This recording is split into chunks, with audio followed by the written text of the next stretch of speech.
Hello दोस्तों, स्वागत है आप सभी का आपके अपने यूट्यूब चैनल मैं भी आईएएस पर। दोस्तों आज हम बात करने वाले हैं यूजीसी नेट जेआरएफ में पूछे गए पॉलिटिकल साइंस के क्वेश्चंस के बारे में जो प्रीवियस ईयर में पूछे गए हैं। तो आज हम पीवाईक्यू देखने वाले हैं। पीवाईक्यू हमारे लिए इम्पॉर्टेंट होता है।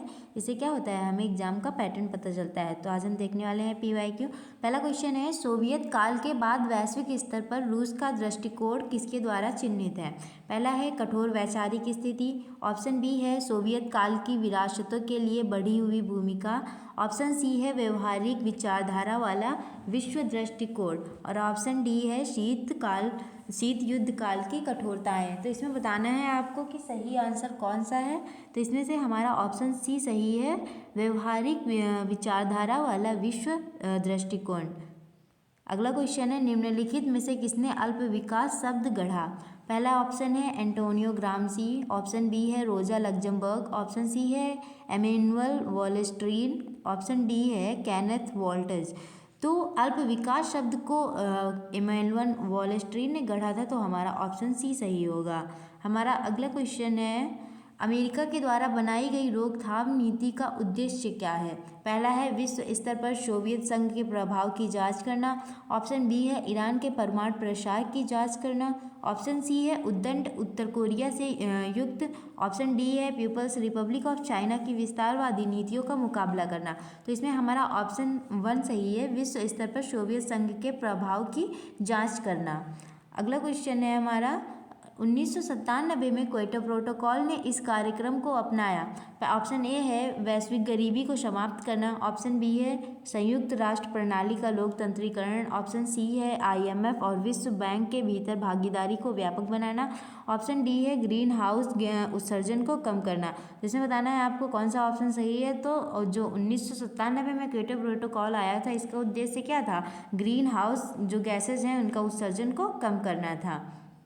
अगला क्वेश्चन है, डब्ल्यूटीओ ढांचे के भीतर पारस्परिकता के सिद्धांत की परिकल्पना की गई है। ऑप्शन ए बदले में किसी राज्य द्वारा व्यापार बाधाओं को कम करना, ऑप्शन सी है समान आधार पर व्यापार बाधाओं का निर्माण करना, ऑप्शन सी है बौद्धिक संपदा अधिकारों का संरक्षण, ऑप्शन डी है व्यापार पर राज्य नियंत्रण के लिए बढ़ी हुई भूमिका। तो इसमें से बताना है आपको कौन सा ऑप्शन सही है। कमेंट बॉक्स में इसका आंसर जरूर बताइएगा।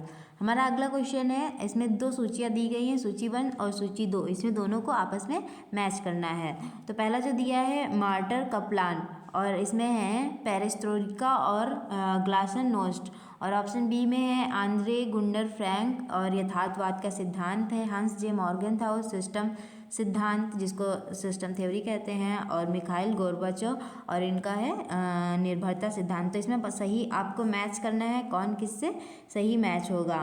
तो हमारा ऑप्शन ए है जो मार्टर कप्लान, इन्होंने क्या दिया था, सिस्टम सिद्धांत दिया था, तो इनका क्या होगा 3 से मैच करेगा। और फिर फ्रैंक ने कौन सा सिद्धांत दिया था, इन्होंने निर्भरता का सिद्धांत दिया था, तो फ्रैंक का निर्भरता के सिद्धांत से मैच करेगा। और फिर उसके बाद हांस जे मार्गनथाउ, इन्होंने कौन सा सिद्धांत दिया था, हांस जे मार्गनथाउ ने यथार्थवाद का सिद्धांत दिया था, और मिखाइल गोर्बाचोव ने क्या दिया था, पेरेस्ट्रोइका और ग्लासनोस्ट का सिद्धांत दिया था। तो इस लिहाज से हमारा ऑप्शन ए सही होगा। हमारा अगला क्वेश्चन है, यह कहावत साम्राज्यवाद पूंजीवाद की सर्वोच्च अवस्था है प्रतिपादित की गई थी, यानी कि साम्राज्यवाद पूंजीवाद की सर्वोच्च अवस्था है, ये किसने कहा था, कार्ल मार्क्स ने कहा था, या फिर लेनिन ने कहा था, या फिर फ्रैंक ने कहा था, या फिर वॉलस्ट्रीन ने कहा था। तो इसमें हमारा ऑप्शन बी सही होगा, लेनिन ने साम्राज्यवाद पूंजीवाद की सर्वोच्च अवस्था कहा था। अगला क्वेश्चन है, हंस ब्लिक्स संयुक्त राष्ट्र निकाय के प्रमुख थे, क्या थे। सोमालिया में शांति स्थापना अभियान, सामूहिक विनाश के हथियारों के सत्यापन के लिए इराक में स्थानों का निरीक्षण करना, या फिर NIO के निर्माण के लिए कार्य और तौर तरीके, या फिर युद्धग्रस्त अफगानिस्तान का पुनर्निर्माण करना। जैसे बताना हमारा कौन सा ऑप्शन सही है। तो हमारा ऑप्शन बी सही है, सामूहिक विनाश के हथियारों के सत्यापन के लिए इराक में स्थानों का निरीक्षण करना। इसके लिए जो निकाय बनाया गया था, इसके प्रमुख थे हंस ब्लिक्स। हमारा अगला क्वेश्चन है, नारगोन काराबाग के बीच में एक विवादित क्षेत्र है। आपको बताना है नागोर्नो काराबाख किन किन देशों के बीच में एक विवादित क्षेत्र है। आर्मेनिया, अजरबैजान, जॉर्जिया या यूक्रेन, अब उज़्बेकिस्तान या फिर तुर्कमेनिस्तान या फिर रूसी संघ और चाइना। तो नागोर्नो काराबाख आर्मेनिया और अजरबैजान के बीच में क्या है, एक विवादित क्षेत्र है। इसी को लेकर क्या होता है, आए दिन दोनों राष्ट्रों के मध्य में लड़ाइयाँ हुआ करती हैं। अगला क्वेश्चन है, किस समिति ने ब्रिटिश सिविल सेवा के लिए एकीकृत ग्रेडिंग संरचना की सिफारिश की थी। मास्टरमैन या फिर फुलटन या फिर एस्टन या फिर मैकेग्रा। तो हमारा ऑप्शन बी सही है। फुलटन ने क्या करा था, एकीकृत ग्रेडिंग संरचना की सिफारिश करी थी। नेक्स्ट क्वेश्चन क्या है, निम्नलिखित में किस पुस्तक में रॉबर्ट डहल ने निर्णय लेने के सिद्धांत की व्याख्या की। नंबर 1 पे है लोकतंत्र, स्वतंत्रता और समानता, या फिर चौराहे पर लोकतंत्र, या फिर कौन शासन करता है, या फिर ऑप्शन डी है आधुनिक राजनीतिक विश्लेषण। तो इसमें से हमारा ऑप्शन सी सही है, कौन शासन करता है पुस्तक में रॉबर्ट डहल ने निर्णय लेने के सिद्धांत की व्याख्या करी है। अगला क्वेश्चन है, मीनोब्रुक सम्मेलन 1968 में लोक प्रशासन के 4 प्रमुख मुद्दों में से किस पर बहस हुई थी। प्रासंगिकता, मूल्य, समानता और परिवर्तन, या फिर इतिहास, गुण, मूल्य और विकास। ऑप्शन सी है पाठ, संदर्भ, प्रासंगिकता और स्थिति। ऑप्शन डी है मानदंड, मूल्य, संदर्भ और प्रगति। इसमें बताना है कि इसमें कौन से 4 मुद्दों पर बहस हुई थी। तो इसमें प्रासंगिकता, मूल्य, समानता और परिवर्तन पर क्या हुई थी, बहस हुई थी। तो हमारा ऑप्शन ए सही है। अगला क्वेश्चन है, जैक्सोनियन सिद्धांत भी कहा जाता है योग्यता प्रणाली को, या फिर आउटसोर्स सिद्धांत, या फिर व्यवस्था को बिगाड़ता है, या फिर अनुबंध प्रणाली। तो इसमें से हमारा ऑप्शन सी सही है, व्यवस्था को बिगाड़ता है।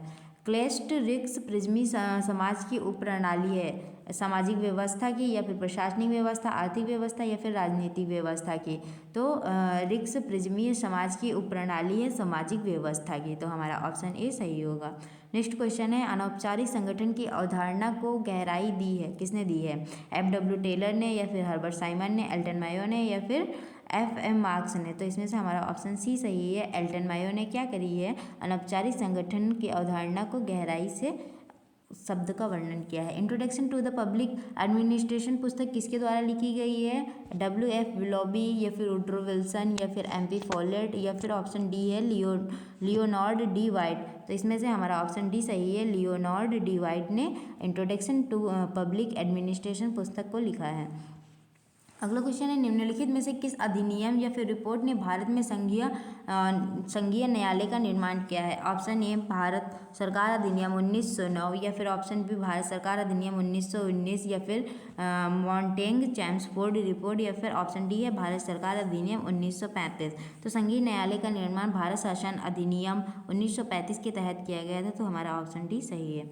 अगला क्वेश्चन है, विभाग संबंधी संसदीय स्थायी समितियों का प्रावधान करने के लिए लोकसभा नियमों में कब संशोधन किया गया था। 1988, 1989, 1991, या फिर 1995। तो हमारा ऑप्शन बी सही है, 1989 में क्या किया गया था, इनमें सुधार किया गया था। अगला क्वेश्चन है, भारत में अंतर्राज्यीय परिषद की स्थापना कब हुई थी। 1987, 1989, या फिर 1990, या फिर 1992।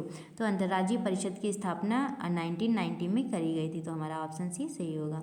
नेक्स्ट क्वेश्चन है, मंडल आयोग के अध्यक्ष कौन थे। तो मंडल आयोग के अध्यक्ष बताना है आपको, BN मंडल थे, या फिर BP मंडल थे, या फिर DL मंडल थे, या फिर RN मंडल थे। तो इसमें हमारा ऑप्शन बी सही है, BP मंडल क्या थे, मंडल आयोग के अध्यक्ष थे। ये किस चीज़ को लेकर आयोग बना था, तो ये OBC को लेकर आयोग बना था। नेक्स्ट क्वेश्चन क्या है, भारतीय संघवाद को सौदेबाजी संघवाद के रूप में वर्णित किया है करना किसे पसंद है। पहला है A.K. चंद्रा, मॉरिस जोनस, या फिर केसी वेयर, या फिर D.D. बसु। तो इसमें बताना है कौन सा ऑप्शन सही है। तो ऑप्शन हमारा बी सही है, मॉरिस जोनसन को भारतीय संघवाद को सौदेबाजी संघवाद के रूप में वर्णित किया है। अगला क्वेश्चन है, अक्टूबर 1940 में गांधी जी द्वारा शुरू किए गए व्यक्तिगत सविनय अवज्ञा आंदोलन के पहले सत्याग्रही निम्नलिखित में से कौन से थे। पहला ऑप्शन है डॉक्टर राजेंद्र प्रसाद, दूसरा है JP कृपलानी, सी है सरदार वल्लभ भाई पटेल, और चौथा है आचार्य विनोबा भावे। इसमें बताना है आपको कौन सा ऑप्शन सही है। तो हमारा ऑप्शन डी सही है, आचार्य विनोबा भावे गांधी जी द्वारा शुरू किए गए व्यक्तिगत सविनय अवज्ञा आंदोलन के प्रथम सत्याग्रही थे। तो दोस्तों वीडियो कैसा लगा है, अगर वीडियो अच्छा लगा है तो इसे लाइक करें, ज़्यादा से ज़्यादा इसे शेयर करें, और कमेंट बॉक्स में अपना फीडबैक जरूर दें। Thank you.